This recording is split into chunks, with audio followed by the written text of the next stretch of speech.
అందరికీ నమస్కారం అన్నలు అక్కలు. అయితే ముచ్చట ఏంటంటే కత్తెరకారతలో ఒక 5 గుంటలల్లో పెసరగా వేసినాం.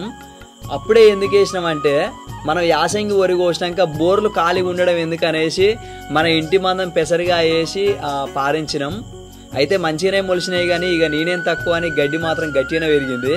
మొత్తానికైతే పెసర్లు మంచిగానే అయ్యేటట్టున్నాయన్న. జర వీడియో లాస్ట్ వరకు చూడుర్రి, పెసరగాయ అని మీకు చూపెడతా అందరికీ. ఈరోజు మన వర్క్ అయితే గిదన్న.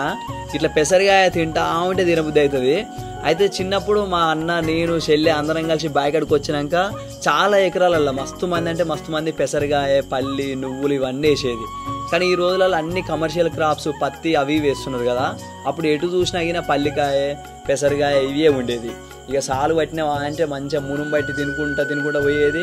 ఇన్ని తెంపుకొని ఇంటికి వచ్చి తువ్వాలను మూట కట్టుకొని ఇంటికి వచ్చినాక ఉడకబెట్టుకొని తింటే నా సాయిరంగా అబ్బా టేస్ట్ ఉండేదన్న, మస్తు ఉండేది. అసలు ఆ రోజులే పోయినాయి అన్న నిజంగా. అయితే ఒకప్పుడు రైతన్నలు కందులు, పెసళ్ళు, నువ్వులు, ఆందాలు, జొన్నలు ఇట్లా చాలా రకాల పంటలు వేసేటోళ్ళు. ఇవాళ చాలా కమర్షియల్ క్రాప్స్ వచ్చినాయి. వాటి వల్ల పప్పు ధాన్యాలు పండియడమే మర్చిపోయారు అనేది ఒక కారణం. అయితే ఇవాళ పప్పు ధాన్యాల పంటలు వేయడం వల్ల కోతులు చాలా అంటే చాలా ఇబ్బంది పెడుతున్నాయి రైతన్నలని.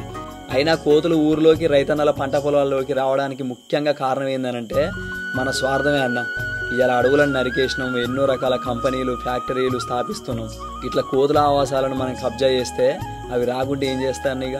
అయితే ఇట్లా పెసరగా ఏరినాక గట్టిగా 4-5 రోజులు ఎండలు కొట్టినప్పుడు మంచిగా ఎండబెట్టి ఎడ్ల బండి గడగ వెళ్ళిసుకొని మంచిగా కొట్టేదాన్ని ఒక కాడేసి. ఇక మంచిగా పెసర్లన్నీ బయటకు వస్తాయి కదా, పెసర్లన్నీ తీసుకొని మంచిగా మళ్ళీ ఒక 4-5 రోజులు ఎండబెట్టి ఇక అమ్మనన్న, అమ్మమ్మనో ఇంటికాడ మంచిగా ఖాళీ కూర్చుంటారు కదా ఎండాకాలం. ఆ పెసర్లన్నీ తీసుకొచ్చి మన ఇంటికాడ ఇసుర్రాయి ఉండేది. ఆ ఇసుర్రాయికి మంచిగా కోలు ఎక్కించి ఆ ఇసుర్రాయిలో పోసుకుంటా మంచిగా ఇట్లా ఏమంటారు ఇసుర్రాయి పట్టేదన్న, ఇసిరేది. పెసరపప్పుని ఇసుర్రాయిలు ఇసిరినాక కూర వండుకొని తింటే నా సాయిరంగా ఉంటుందన్న కూర. అసలు ఆ రుచి చెప్పలేదన్న, నిజంగా మాటలలో చెప్పలేంది. అయితే గిట్లా పెసరపప్పు వల్ల చాలా అంటే చాలా లాభాలు ఉంటాయన్న. పెసరపప్పు గిట్లా వారానికి 2 సార్లు ఇంట్లో వండుకోవడం వలన జీర్ణక్రియ మంచిగా పనిచేస్తుందన్న. అట్లనే గ్యాస్ట్రిక్ స్టబుల్ ఎవరన్నా ఉంటే గిట్లనే అది తగ్గిపోద్ది.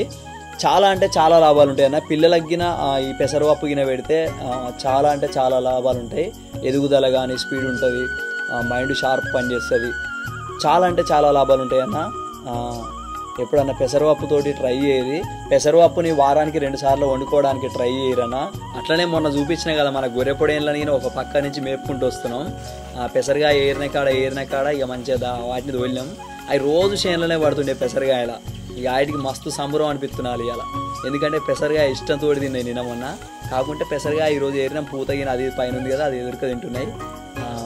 ఎవరికైనా గొర్రెపొడేళ్ళు కావాలంటే చెప్పురన్నా, 8 పిల్లలు ఉన్నాయి మన దగ్గర, గట్టిగా ఉన్నాయి నిజంగా. చూస్తారు కదా నాటు రకాలు, మన తెలంగాణ బ్రీడు. ఓకే అన్న, వీడియో నచ్చినట్లయితే లైక్ చేయండి అన్న. అట్లనే ఎట్లుందో వీడియో కామెంట్ చేసి మన ఛానల్ని సబ్స్క్రైబ్ చేసుకోరి. వీడియో లాస్ట్ వరకు చూసినందుకు మీకు అందరికీ ధన్యవాదాలు.